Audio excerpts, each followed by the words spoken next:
when I think about Remembrance Day, there's a lot about the war. So, of course, I think about my grandfather, who was a general in the war. And if you can imagine a general, the presence of a general, he was a big man, he commanded the room, you did not want to mess with him. But I really think about my grandmother, actually. They were a pair, but when I think about Remembrance Day and my grandfather, it actually goes to my grandmother, with whom I loved so much. And I just think about baking cookies with her. I think about ginger sandwiches that she made me. And I used to sleep over, and just the love that I felt. And so when I remember my grandmother, I feel full of love. I just and if I really sit down and visualize, I can it's almost palpable, just the love that she had for me. So just when we remember people, it's interesting how our brain can feel good or maybe feel sad or afraid. Remembrance Day is this month, and so we're wanting to look at grief and loss. What is grief supposed to look like? Grief comes in many different facets. Grief really, there's no right way to do grief. There's no manual that this is the way, these are the steps that you need to go through. But I think the most important thing is that really when people grieve, that they can feel all sorts of different feelings, and that there really isn't a timeline with grief. So often people are like, oh, I lost this person, by this point I should be this far along. But really, grief can be a lifelong process for some people. So even at the physical body, I think we feel the loss of loved ones. Right? So it has so many facets and so many aspects, and not only emotional and mental, but it can be an absolute physical reaction to the loss of someone. And our personalities can be a piece of the way that we respond to it, our development, where we are at the stage of our life. So it's not even just necessarily a person, but we can also have grief and loss in different aspects of our life. So that's interesting. There can be invisible losses. What other things? Well, there can be like loss of a job. You can lose a cherished dream, a hope for yourself, a loss of your house, financial security. There's lots of different ways that grief can show up, not just necessarily the loss of a human being. What does grief look like in children and teens, if at all different? Yeah, we could learn from children and teens, I think, when we look at grief, not unlike adults. It can come in lots of different ways, like anger, anxiety, sadness. And so really with children, it's trying to get to their unconscious. Some children can just say it or draw it. The thing with children and adolescents that I think about are tears. And when I think about grief and loss, I do think of tears of futility, and that when we are able to really cry for those losses, for that sadness, for those disappointments in our life, like really reach that heavy, Oprah's ugly cry of like, right? Then actually our brain, something changes, and we feel that change in that cathartic feeling that we have. And that cathartic feeling is really starting to adapt to this new situation, adapt to the loss. So with children and adolescents, I think those tears, not unlike for adults, is a really significant part of the loss. So as you were saying that, actually, I was kind of formulating in my head the idea of a parent going through maybe a loss of their parent. And how that impacts their kid. What language do you use around that? Or how do you even know that maybe they're going through that loss, the grief that's part of that? Well, I think that it is very important for adults to model proper grief for children, because they are very good at copying us, aren't they? So allowing ourselves to be sad, allowing ourselves to put certain words around how we feel, and opening the space for kids also, I think that's extremely important. Right? And depending on the personality of the kid and what kids do when they dysregulate, that impacts how they would deal with grief. right? So the kids would go towards the hyperarousal, right? Those kids would go towards like withdrawal. They would become smaller. They would become quieter, right? And we would feel like they're fine. They don't say much. They don't need much. And there are kids who go towards the hyper arousal, and those kids they may throw temper tantrums. They may show more anxiety, more anger. Right? They become louder. Like here I am. So I think we need to acknowledge that this is just how they express their grief and be there present for them. So just noticing the changes in the child and maybe taking an account of this could be coping. This is what coping could look like for them. Yes, for sure. And I think we're in this together as parents and children. So I think we need to be mindful of what goes on for us as adults and our own process of grieving and how that impacts kids in some ways. Do we give ourselves permission to be sad, for example, and to cry? Because if we don't do that, then the kids may not feel that they can do that. But even that concept that there are many parents, and I would even add, especially with boys, of you don't cry. Like, suck it up, buttercup, right? Yes.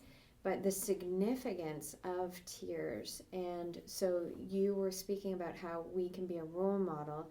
I think the other really significant piece is creating that space you were talking about, a safe space where they can let down their and be vulnerable.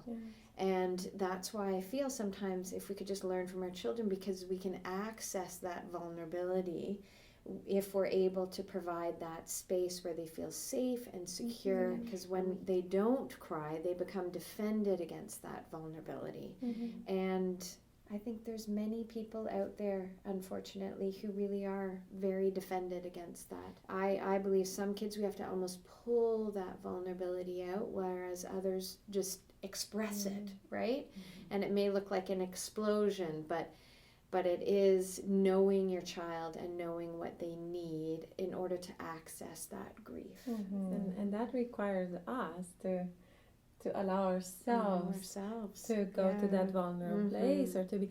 Kids are picking up very quickly if it's safe or not, where the parents are going. And I met kids who feel like they cannot allow themselves to cry because they need to protect the parent, mom or dad. The mom or dad. Yeah. From a culture perspective, I find it really interesting that people in the Western world, individualistic societies, they grieve very differently. It's a personal responsibility. It's my problem. My grief is my problem, and I need to work through it, or I need to get to the end of it. Somehow work through it. In a more collectivistic cultures, it's not so much about me. It is about the rest of the community, and a lot of mourning kind of events and steps and all these rituals that are part of the community. Here in the Western world, how many days we get if somebody dies in our family off from work? 3 days maybe. And another time I had a girl and her mom died, and she came to school and she said, I am lost and I don't know where to go and what to do. So then I'm like, let's have your friends come in. And for days in a row, I think it was a whole week of rituals when they just sat in the counseling room and they cried and shared stories, and they did all that for a whole week. So those are kind of rituals in some ways that we miss, and we need to kind of take them from other cultures, I think, and bring them over. That's that piece of every child's different, every human being. It might be like a year later that someone's like, oh my goodness, you know, I need to deal with this, or I'm so sad. And sometimes I do find when people don't deal with it, it comes out in a sideways. It's like all of a sudden you're like somewhere in the grocery store, just bawling, right? And not knowing. But I just wanted to add that piece of whether it's a week, or whether it's a year. You know, everybody does do it at different times, given where they're at. Yeah, and their process. Yeah. So I'm hearing this and I'm just thinking, okay, parents, don't panic. Yes. When it comes, when the tears come, just embrace them, let them come, and just let it happen. But then on the flip side, my curiosity is now, how long do we let it go on? Because I'm thinking of like maybe the girls and the rituals and that going on and on. And is there such thing as too much? Well, I would say it gets complicated. Grief gets complicated when you do get stuck in the sadness, for sure. And, you know, they sort of say 14 days if you're sort of stuck in it. But I see it a little bit more if we're stuck in those thoughts and in those memories and we can't find our way through. There's sort of like a movement with grief, you know, where you kind of feel like you're moving, but it's that feeling of being stuck in the memory, stuck in the loss.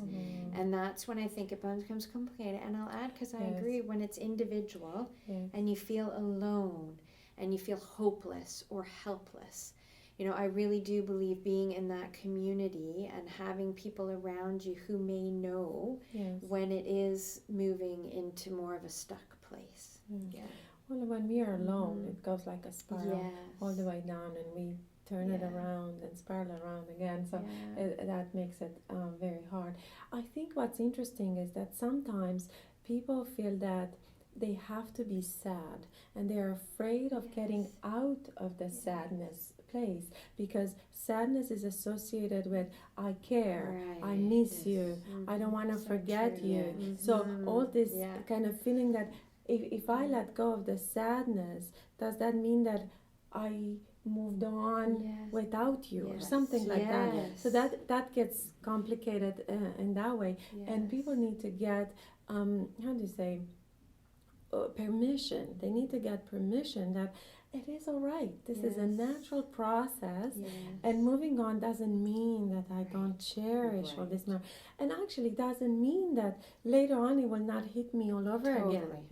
Totally. I'm so glad you said Totally.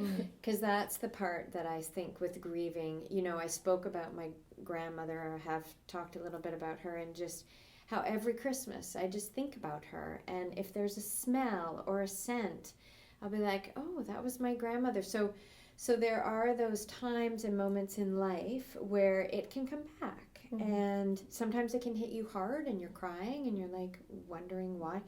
My part is just that's normal, right? There's a normalcy that you can feel it at different times in life.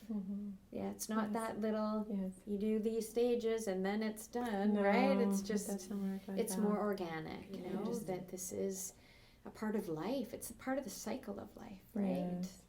And so it's important just to process it. Okay. So touching on that community part, how can we help friends who are grieving or who are suffering a loss? You know what, I really do have to say that the best thing that people can do is just to be with the person. So that's all people want. They don't need you to fix it. They don't need you to find all the answers. They just need you to be with them. And not giving much advice. Actually says, I trust that you have the resources. I'm here with you through this. And that's quite empowering, because when we are with others, that's when we feel, that's where hope stays. During those dark, difficult times, that's what keeps us, the hope of others. Yes. There are a few things that are important not to say. Yes. Oh, please go there. What is good not to say? Stop crying. Exactly. Don't cry. Yeah. The other piece is to talk about the person. Oh, yes. I think it's just, you know, it is so important to ask them about them, or tell a story. I always tell little stories about their mom and just their smiles when I share the story. It's like, don't not talk about it, right? Don't be scared to share a story or a memory, especially for children and adolescents, but also I think for us as adults, if there is, I think people really enjoy hearing that, and it makes some people feel like that person is is still there in spirit.